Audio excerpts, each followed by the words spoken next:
Today we end off the regular season in our Vanderbilt College Football 25 Dynasty here with a record in 5-5 right now. 7-5 is still possible and a bowl eligibility as well. Since we're starting here on the bye week though, and our recruiting is already taken care of, we can advance. Hoping for commitments here from Raphael Hakeem and Robert Drugsma. Could be two additional 4-star players that we get onto the squad, and Drugsma says yes, he's coming to Vanderbilt. A very big boost to our corner room. 94 speed, good man covered corner. Excited to get him on the squad. And Raphael Hakeem also says yes, 6'3" with 96 speed. Good release and deep route running as well. Those are two massive commitments for this team. Get a little bit of a level up as well. This is an excellent start to the episode here. Taking a look at where our recruiting sits now, I'm not sure if something's bugged, but Paul Zadalis came on a visit last week and it doesn't look like it did anything. I know it was during a bye week, which doesn't give you as many boosts, but usually after the result of a visit, you can see kind of what it did. We're in week 13 right now. He came to visit in week 12. Florida State is trying to push for him, and if they get a visit, they might end up getting him, but I don't know if that's bugged because we had him for a visit last week and I was expecting more progress than what we got. We're putting all 65 points into him now though. Our perfect pitch doesn't line a ton with him. It's just B- and C+ here. So hopefully this extra 25 points can get us over the top and get Zadalis to recruit. We got some more visits upcoming. Week 14 for Hajulehu, Wicks, and Wadley. These are all competitive fights that I think, you know, that week 14 visit against our rival Tennessee will hopefully put us over the top. We need them to commit, excuse me. I keep saying recruit when I mean to say commit. We need these two to commit by week 15 because if they get to go on their week 16 visits before committing, probably going to lose out on these players, especially with Hajulehu because we don't have all the linebacker stuff unlocked yet. Hopefully we can get it unlocked prior to that week 14 visit, so we get an additional boost for him for that visit. Wadley, also very tight race here, but neither of the other Virginia teams have offered him on a visit yet, so I'm confident with that one. And then Duck here does have a visit in week 14. We need him to commit this week because if he doesn't, he's going to Missouri after visiting them. So it's week 13 now. Based on how much we gained last week, you'd think he could commit, but it might just kind of be a matter of luck there. And then a few other guys that we're kind of the only ones bidding on right now. George Callahan hasn't even put us on his top 8 yet, but after sending the house, he should for sure. That's all 500 of our hours. I think we're using them pretty well. Other than the 2 players that we've lost already, I think we're not going to lose out on anybody else. Again, it's going to be very tricky with these 3. They need to commit, and even Duck. I'll just put him here. These 4 are the only ones I really see us losing, unless somebody comes out of the woodwork with Callahan and also offers him this week. But I'm liking where we're at here as we head to the end of the season. Of course, the 2 guys that we lost out on earlier, but we've got ourselves quite the list of 4 stars that have now committed. Now just kind of looking for the 3 stars to catch up. But with all that being said, we're ready for our week 13 matchup on the road against LSU. Connor Duck ends up committing. We really needed that in this week, and we got it. Josh Buchanan also says yes following week 13. And now looking at it, I can't blame those guys for committing. We stole a victory out of Baton Rouge, 41-34. Would have loved to have watched this game, but we got to watch our rival Tennessee here. Taking a look at the stats, I mean, let's go to the player side, which is my preferred way to do it here. Nate Johnson, 396 yards, 4 touchdowns, 0 picks. He is on a roll right now. Running the ball, 12 carries for 78 for Alexander's pretty good. Receiving, Sherrill, 143 yards and a touchdown. Skinner scored.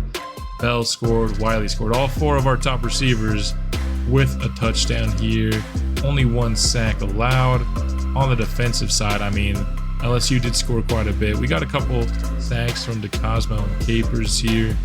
No picks on the day. Did we force any fumbles? No. Turnovers forced. But an awesome game, guaranteeing us that we will not have a losing record in our first season, which is something that I did not see coming. And a win against Tennessee, we'll have a 7-5 team here in year 1, which would be incredible. One last game here to end the season. Would love to end it on a high note against our rivals in the Tennessee Volunteers. Gonna be rocking some alternate uniforms, something I probably should have done a little bit more throughout the year, but better late than never. As the team trots out to take on the 6-5 Tennessee team here. Both teams 6-5.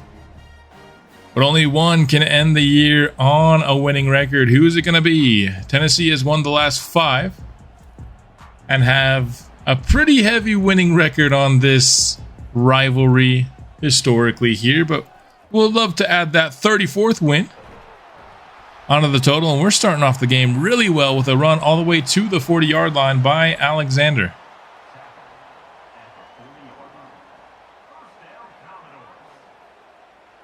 We can run the ball in this game. That would be a massive boost. Have not had a lot of good running performances so far this year. Haven't really attempted it much, to be fair. Staying under center here for 2nd and 7. After a short completion to Bell on first down. We're going back to the flats. This time it's for Stowers. Couple of small gains leads it to a 3rd and medium here. 3rd and 4. Johnson got some pressure quickly, but dumped it off too young for the first down. And not the Volunteers. We're going against the Volunteers. The Commodores are moving the ball here, but how do you not block a defensive tackle? He was not touched. He's lining up right in the middle of the offensive line, and nobody touched him. He's lining up at the nose right now. That's inexcusable. I don't know what play design that was, and we're taking back-to-back sacks after a good start to the drive. I don't know what's going on. Just like that is 3rd and 23. Not feeling good about our chances to pick this one up. Johnson under pressure again, trying to extend. Probably should have just run it. Instead, he throws it out of bounds. Don't know if he would have picked up the first down via the run, but would have got something better than that, and he had a lot of green grass in front of him. So Tennessee will get their first chance here after back-to-back sacks got their defense a stop. They've got a freshman in at quarterback. Going to call him Nico, as I'm not exactly sure how to pronounce his last name. Tennessee in a 3rd down situation here. Back to pass. Have a man wide open over the middle of the field. It's a massive gain for Tennessee all the way down to the Vanderbilt 34-yard line. Just a big hole open in the middle of our defense there. We give to the back. He's got first down yardage and more. Shakes off 1 tackle, but the defense rallies, but not until he's down to the 19. Another chunk gain for the Vols.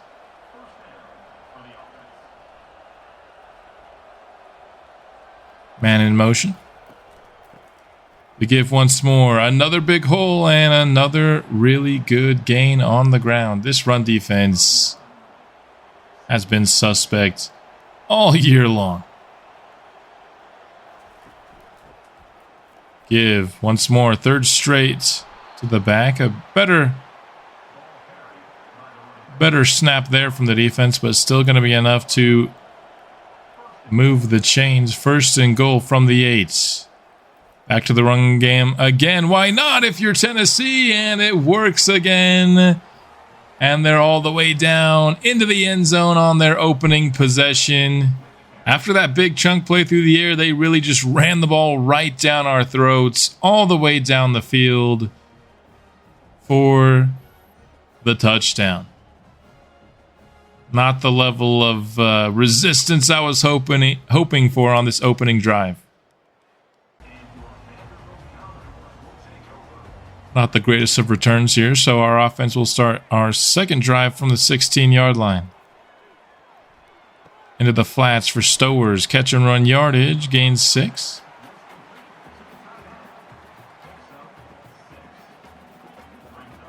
Puts us in a nice second down spot here. Johnson back out to pass. Trying to set up a screen for Skinner, and it works really well.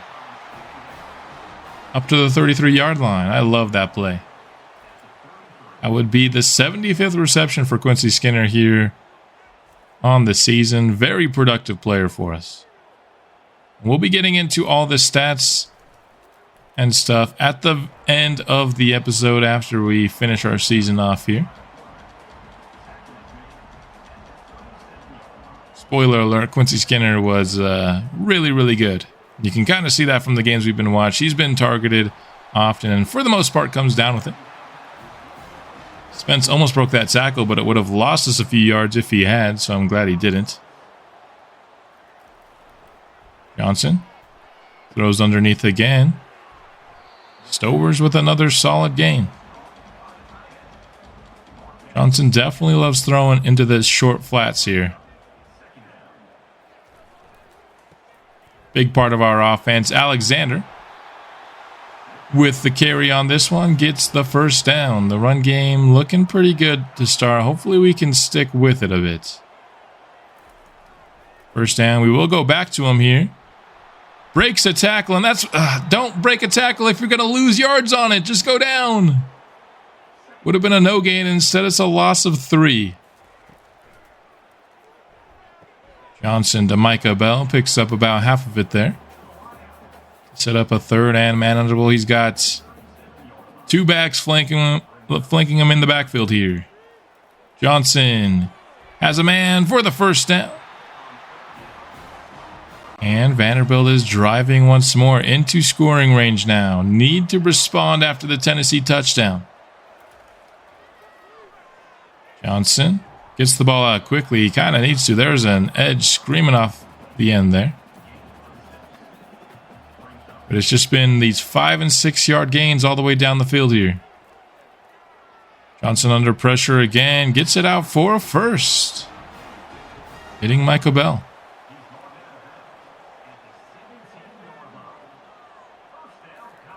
Very methodical stuff here by Vanderbilt. But the run game had a good start, but we're starting to lose yards here, which is what we're more used to when we run the ball.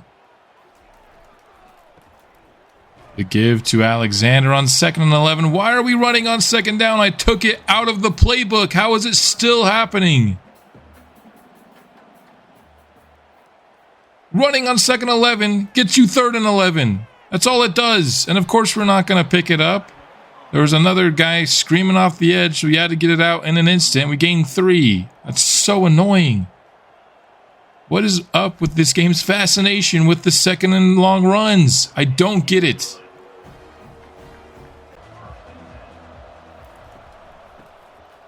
Tennessee retains the lead here, and they're going right back down to the ground game here to start this next drive. What is that, 5 straight runs? I think all of them but one have gotten at least like 8 or 9 yards. Right back to it here. Spinning off a tackle and another first down for Tennessee. We can't find a way to stop the run better than this, then we have no shot in this game. Defense, and particularly that front 7, needs to step up here as we get into the second quarter. Another talented freshman in the backfield, number 22 for Tennessee. Got a lot of speed about him. Somebody we're going to have to be worrying about for the next few seasons unless he Hopefully transfers out of the SEC. I wouldn't mind that at all. Just like that, Tennessee back knocking on the door here. On that borderline scoring range, and a check down here. Gain 6.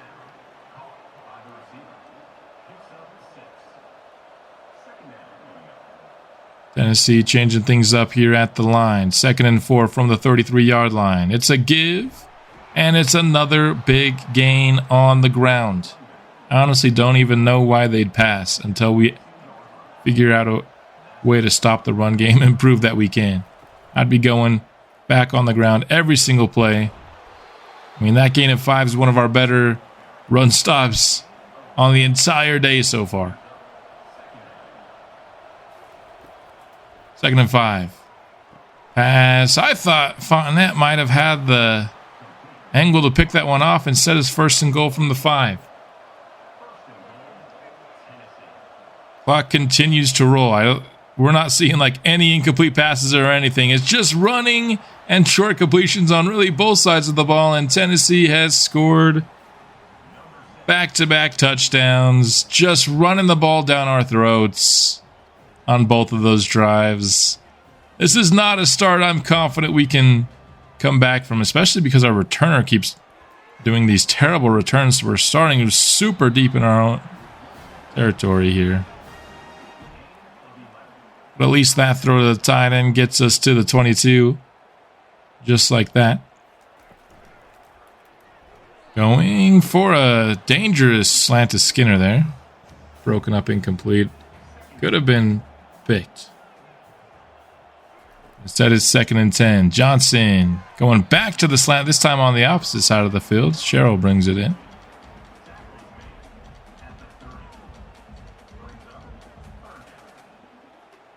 Third and short. Going to try to pick it up on the ground with Alexander, and he gets the yardage we need and more.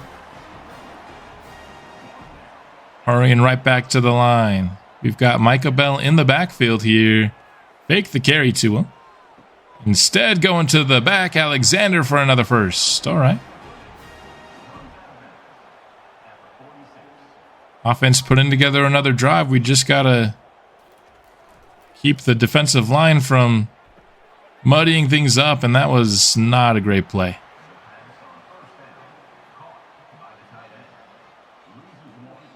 I think this playbook is depending a little bit too much on these throws to the flats. That'll be something I take a look at when I build out this custom playbook for this team. Hopefully before next season. There's been a lot of requests for sliders and things like that as well. So there'll be some things for me to look at before we start next season. And how do we get 2 unblocked defenders screaming off the edges? How many times has that happened in this game? Where an edge just comes screaming in, nobody's touching him. It's insane. Are these guys so athletic that our offensive linemen literally can't even lay a finger on them? What is that, dude? I honestly can't blame Nate Johnson for that fumble right there. There were 2 volunteers in his face the second the ball arrived in his hands. And the play design called for a pump fake, which obviously by the time he got that pump fake off, he was being tackled.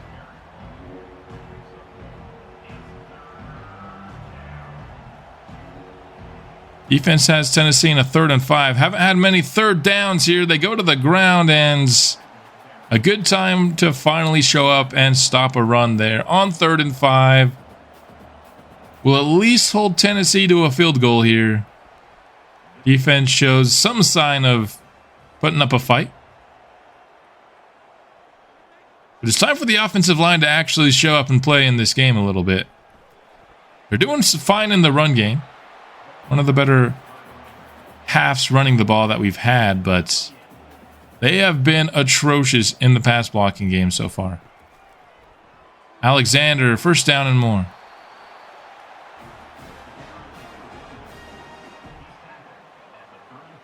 I'm liking how often we're going to the run game. It's been a fresh change of pace over what we've done in the past, and it's very needed with how this defensive line is getting upfield in a hurry. There is a flag, but it will be on the defense for unnecessary roughing out of bounds. So that hit's going to put us in scoring territory here. Already more than halfway through the second quarter here. All this running the ball has made the time go by pretty quickly. That was a questionable decision on the RPO there. Sherrill was absolutely blanketed. I don't know how you were going to complete that ball. Going right back to him, though. That one had a little bit more space. You're going to mark him short of the first down, though. Some of these spots in this game have felt very questionable to me. But we pick it up easily over the middle to Micah Bell. Down to the 16-yard line. We love this formation, I'll tell you what. But we've been running the ball pretty well out of it, so I'm not going to complain about using this so much.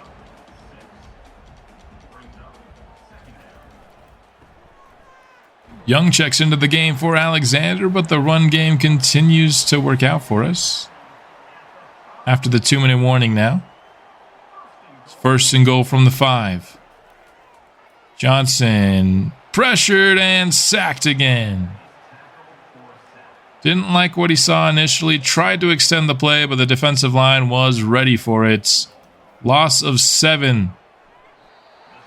And a nice reception there on the sideline. Puts us back on the 1 for 3rd and goal. Can we punch it in? 1 yard out. We'll go to the ground game. I like that decision. And Alexander fights his way into the end zone for the Vanderbilt touchdown. And despite the fact that it's really felt like we've been dominated at times in this game, it's just a 1 touchdown game.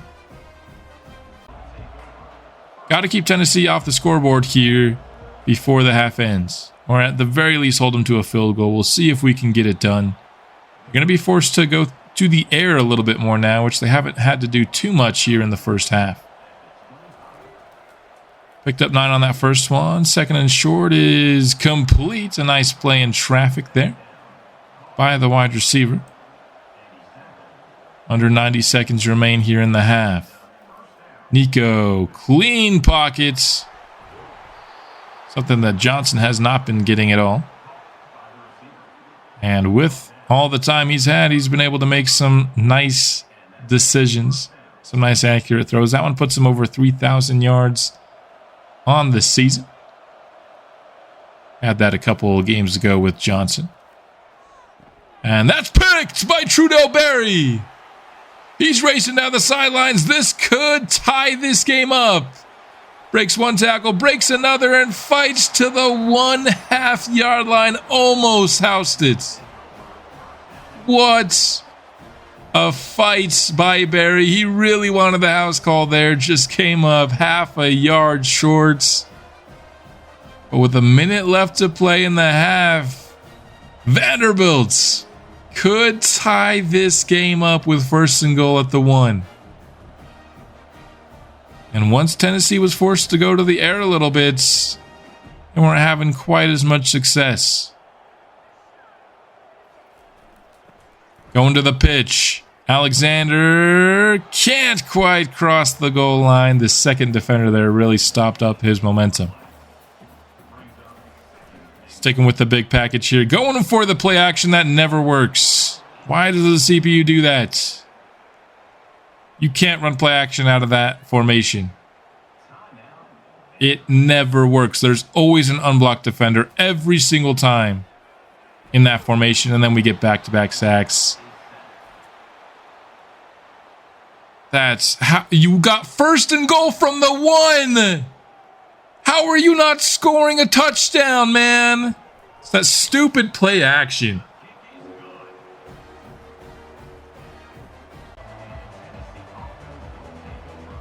Should be a tie game. Instead, Tennessee still leads by 4. Only 40 seconds remain here in the half. A nice pitch and catch there for the first.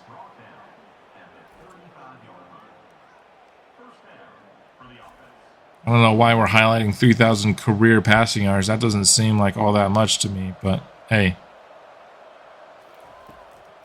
Under 30 seconds now. Dump off, and you got to make that tackle to keep the clock rolling. Tennessee burns a timeout anyway. Down to 22 seconds. Can we keep them out of field goal range? That one stays in bounds, and a great tackle keeps them from getting the first. So Tennessee forced to use their last timeout. There's a real shot we can keep them off the scoreboard here. Nico. Back to pass. Throw over the middle. He has a man. No way. He's going to score a touchdown.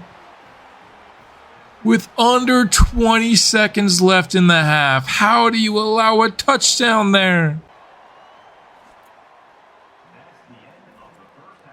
We got that interception from Trudell Berry, and I thought things were going our way, but now all of a sudden, momentum is all on Tennessee headed into the break. Sampson averaging 7 yards a carry on 10 carries in the first half. It's honestly probably lower than I thought it would be. He gets the carry here to start the second half and gains 8 with it.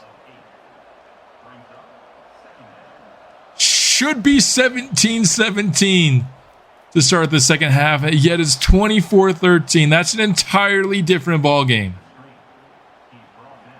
Just some awful stuff from this team to end the first half.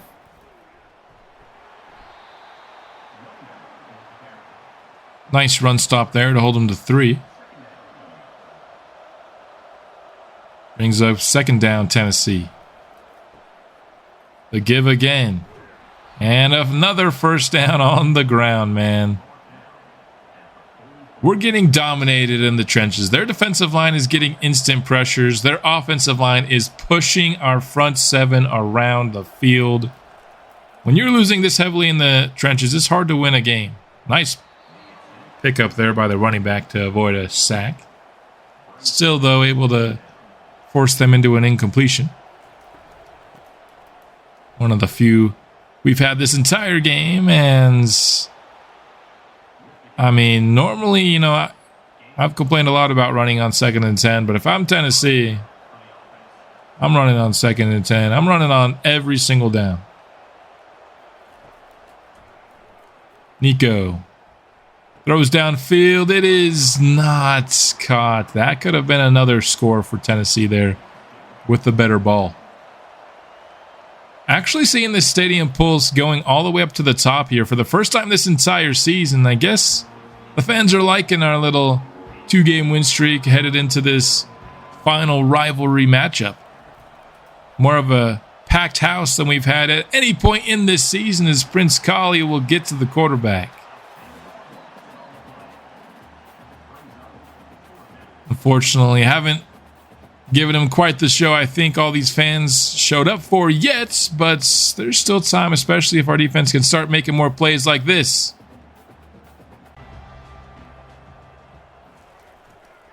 So with Tennessee forced to punt, we have a chance to make this a 3-point game with a touchdown and 2-point conversion here on this drive. Just got to avoid the negative plays, the sacks, the turnovers. They've plagued us in this game, and I shouldn't have spoken. Because the second I mention a sack, that's exactly what this Tennessee defense gets. I think that's sack number 6 or 7 here in this game. This is an offensive line that hasn't been bad all year long, but for some reason, this game against Tennessee, and they can't protect. That was a really good attempt on 3rd and 18 when there was just too much behind the 8 ball on that attempt. We're going to get a read option here. Nico pulling it down and running for a first. That would have fooled me too.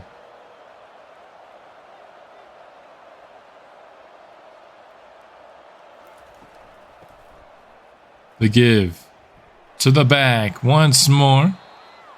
A gain of over 5 yards on the ground. I mean, if you had to put a percentage on how many of their runs have gone for more than 5 yards, what is it, 80? Something like that. That's pretty insane. Here's another one. My goodness. Just like that, down to the 23. At least they won't run here on this play out of the empty formation. Nico, instead, gonna pass it for another first down into the red zone. 1st and 10 from the 12. Can our red zone defense hold up? This has been where our defense has been at its best all season long. Maybe not so much in this games, but throughout the season, certainly our defense has shined here at times. Going right to the quarterback run there. Didn't even delay it at all. He didn't even fake like he was going to pass. 3rd and 2. Going to the air. Nice diving play. I think that was height there. In coverage. Making an athletic stop, but Tennessee going for it on 4th down. We should have it stopped, but bouncing off the tackle is Sampson, and Tennessee scores another touchdown. We almost had a really nice stop, but that's a tough tackle to ask your outside corner to make against a back who's been having a good day. Dylan Sampson. I mean, he's loving playing this Vanderbilt team. Things not looking good for our Commodores. If we can't get a score here, we might be seeing some fans exit the building early here as we get into the 4th. Fake the draw. Johnson downfield. He's thrown an interception. The 2nd turnover of the day for Vanderbilt, and it's an instant red zone opportunity for Tennessee. That is not what we wanted from that drive at all. A bunch formation on the far side of the field for Tennessee. Really spreading us out and then hitting us with the screen. Sampson, though, shaking up on the play. And I hope it's nothing serious for him.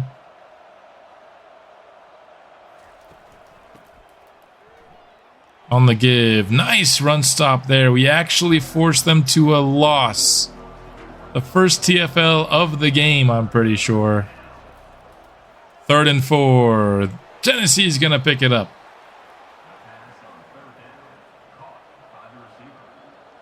This is a really big formation. They're going to pitch out of it, and Tennessee's going to waltz right into the end zone.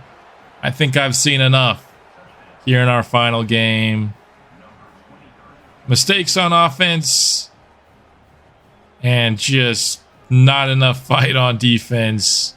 We got dominated in the trenches in this game, and it showed up in a big way here.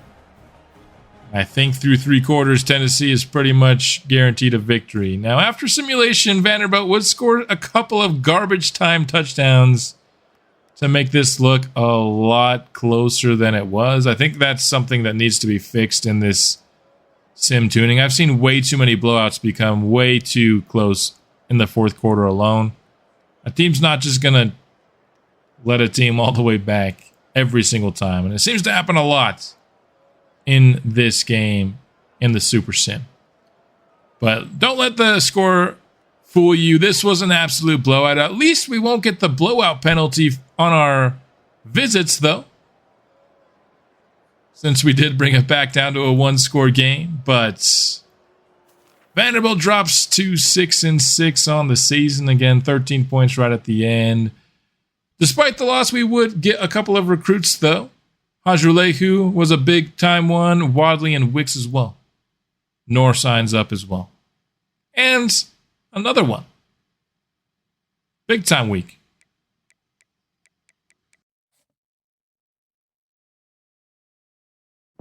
In the end, it's a 6-6 initial season here with 2 wins in the conference, and I honestly think that's above what my expectations were.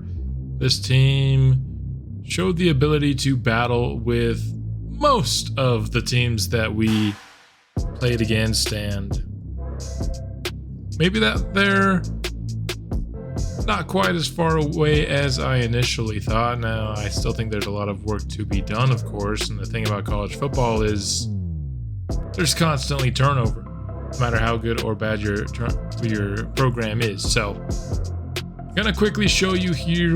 This, I think, is the last week that I can invest any points into recruiting before we get to the off season. So one of the things that I wanted to do was to get some additional offensive linemen on the board. If you look at our team needs, they still say we need a lot of tackles and yards. So I went for that. That seems like what we needed the most of. We need some more linebackers too. I just think the game's wrong in saying how many linebackers we need. I don't think we need as many linebackers as the game thinks we do.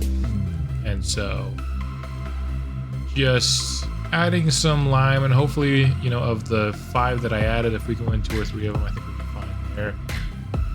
And then of the guys that we've been kind of recruiting now for weeks, there's only 3 that remain uncommitted. It's annoying that Ohio State has got into the race here for O'Callahan, so we're probably going to lose it. Not going to give up yet, but we're probably going to lose it. Getting a tackle has been incredibly difficult for me this cycle. Hopefully there's a good one in the transfer portal or something for us, because we need tackle, and I just haven't been able to get it. Of course, well documented that we just missed out on Awasika. Also missed out on much earlier on the year that we scouted that just got heavily recruited by bigger programs. So we'll see kind of what happens. A lot of these guys, I think there's a chance like a guy like Zadalis will actually commit by the time season is done. He's very close, but I think everybody else here we're taking to the offseason unless O'Callahan decides to commit to Ohio State. So that's kind of the final in-season recruiting update for you guys. Ultimately, I think we had a really good class. We had 1, 2, 3, 4, 5, 6, 7 4-star players commit to playing for Vanderbilt, and we're still good on all of their deal breakers and everything, so we shouldn't get any decommitments there. And in addition, we got 1, 2, 3, 4, 5, 6, 7, 8 3-stars. 15 players already committed to the team is good. I really wanted to focus on quality over quantity, even though there might be a max exodus in the way of transfers. That could make quantity a bit of a problem, but hoping for some success in the transfer portal. We can add a couple 4-stars. That would be incredible, but at least add a lot to the 3-star depth. And then I think if you look in the offseason, I'm not planning on spending 100% of my time on the transfer portal. A big portion for sure, but we still got a lot of guys that are not on our board that we're first on their list, just probably due to stuff like academic prestige, I would say. So if we need to add some depth in the offseason, kind of depending on how the transfer portal goes, I don't think we'll have a major problem with it. It'll just be in the form of 2-star players, which I haven't prioritized here in season. Wanted to go for the more competitive players. So far, I think it's worked out pretty good for us. If you see where our class is ranked right now, we have the number 22 class in the nation, which is a jump over what Vanderbilt finished as last season. Might be thinking this is too good for a first year, but let's just go ahead and look at SEC teams above us. You have Arkansas, 1, 2, 3, 4, 5, 6, 7, 8, 9, 10, 11, 12 teams in the SEC, and I might have even missed one. So 22 class in the nation sounds great. The 11th best class in your conference does not. That's why I wanted to be Vanderbilt, is that not only is it a challenge now, but these schools are going to continue to recruit really well as well, so the SEC will always be a very big challenge for us. And despite the fact that we may have overperformed expectations in year 1, I think a big part of that was going 4-0 in our non-conference schedule. And, you know, we still went 2-6 in conference. A lot to improve there. Let's go ahead and take a look at what our stats were this year. We're going to first start with the team stats before we go into the individual. Of course, we're not going to search by ACC here. I want to know what we did nationwide. And we had one of the best offenses in the entire nation. The 5th most yards out of the entire nation and the 2nd most in passing. That's going to really boost our play style for both quarterbacks, receivers, pass blocking linemen in the transfer portal. I think we have a chance to get some of the higher rated transfer portal players just because there were several categories that we were very, very high in the nation in. Rushing yards, we're not going to be that. We did get over 1,000 rushing yards, which is great, but you see like the top of the list is more, you know, there's a lot of teams that got over 1,500. So I'd say the rushing game wasn't great, but it was good enough. In terms of scoring offense, we're not going to be kind of on this initial list here, but we're not going to be too far down. Probably still somewhere around, you know, top 25 for sure. Not going to count that far down. I wish there was, it would show you what your rank was. So you didn't have to count if you wanted to know exactly where you ended up, but alas, that's not the case. Gonna be top 10 here in passing touchdowns though on the year, which is really good. I mean, Nate Johnson being top 10 in the nation in passing touchdowns was not something I would have predicted when this year began, but Texas State having the most in the nation, also not something I would have predicted. Rushing touchdowns, that's not going to be our strength at all, but we did lead the entire nation in first downs game. Defense, unfortunately, that's where we're going to be one of the worst. We're going to be on the list here. Don't even need to scroll to find Vanderbilt for the most yards given up in the entire nation. Passing yards, not as bad. You have to scroll down a little bit before you get to Vanderbilt, but if you see the, you know, scroll bar on the right, we're still pretty high on the list. One of the worst passing defenses, but where we really struggled was the rush. We're one of the 10 worst rush defenses in the entire nation. Have to shore up the defense in a major way. If we can get some impact players for next year in the transfer portal, we're going to do it.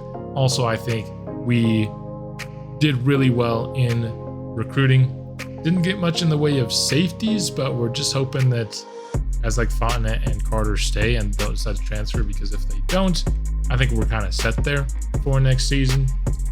In terms of allowing points, though, we're not going to be nearly as bad. We're going to have to scroll down pretty far here to get to Vanderbilt, almost like halfway down the list, and we saw that be the case many times in our games. Our red zone defense was much better than our defense at any really other point of the field. Sacks-wise, we're not really going to be towards the top, kind of more of a middling team there. Fumbles, same kind of story there, but interceptions, we had tied for the 2nd most interceptions in the entire nation, and that's another thing. I think some DBs might want to make the transfer over. If we do lose a DB or two to the transfer portal, we might be able to get them right back, because interceptions play a big role in playing style. It's always risky to, you know, recruit somebody with a playing style deal breaker, because they might just transfer again the very next season. But I mean, we're going to be hopefully high on some people's list who care about playing style and our DB. So I think receivers, pass blocking linemen, some tight ends, maybe some quarterbacks and some defensive backs, we might be kind of high on most of their lists. I also think it's not shown here, but I think we had a lot of TFLs as well. So I think we'll be a play style fit for kind of run stopping people. But there you have kind of the team stats where we ranked across the nation. Now let's go into the individual stats. Nate Johnson, just under 4,000 passing yards on the season, is a really good year. 38 touchdowns to 11 interceptions. You know, an interception a game, you'd hope to be better than that, but honestly, with the 38 to 11 ratio, that's over a 3-to-1 ratio. That's not bad for Vanderbilt here and for the transfer quarterback from Utah, who I initially thought was going to be more of a playmaker with his legs, but certainly had some rough moments, had a couple rough games for sure, but I ultimately liked what Nate Johnson did. Now, he does have a championship contender deal breaker. I don't know how he chose Vanderbilt, if that was his deal breaker, but alas, he is a transfer risk this season. Our leading back only had 527 yards. He averaged less than 10 carries a game, though. This was not a team that ran the ball much at all, and we did kind of split the carries when we did. Alexander was more productive, about 0.7 more yards per rush on more attempts. Johnson ended up getting over 100 attempts. Most of those must have been in simulation.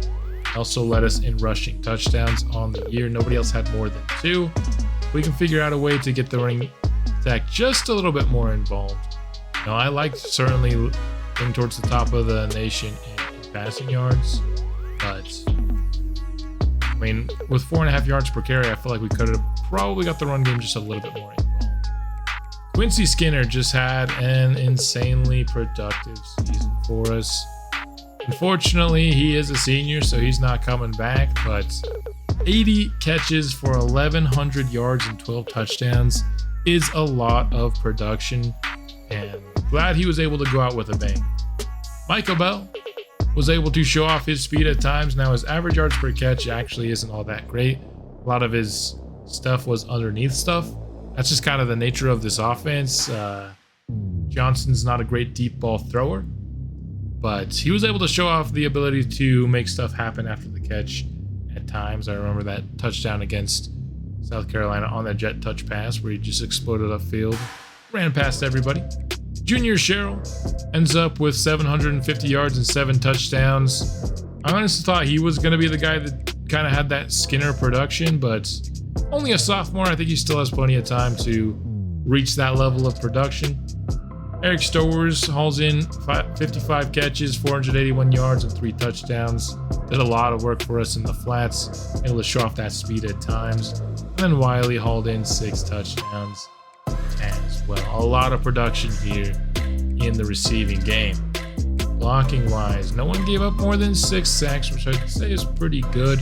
And honestly, with the exception of this last game that we just watched against Tennessee, the offensive line did pretty good in pass protection.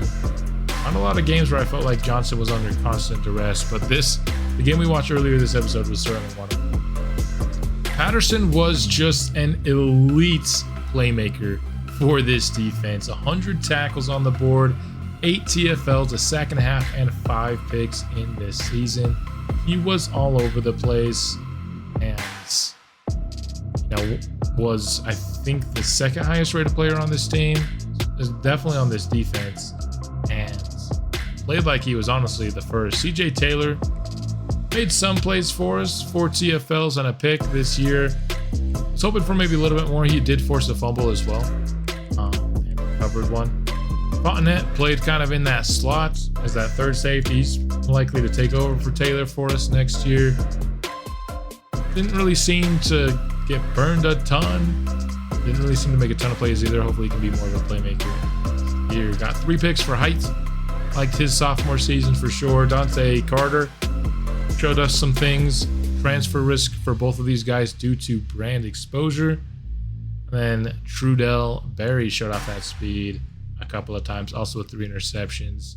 This was definitely a team that took the ball away a decent amount. If you go to deflections, height led us by a lot there. I mean, I wish they better track catches allowed, because there's no way nobody allowed more than 8 catches in the season. It is what it is. You can't rely, but you kind of basically got to use the eye test to judge defense a lot more than the stat book, with the way that E.8 has had difficulty tracking some stats. But it is what it is. We got 1 missed field goal all year from Taylor. I'll take it. Also hit at least 1 50-yarder. Also missed an extra point, which you don't love, but it's just one.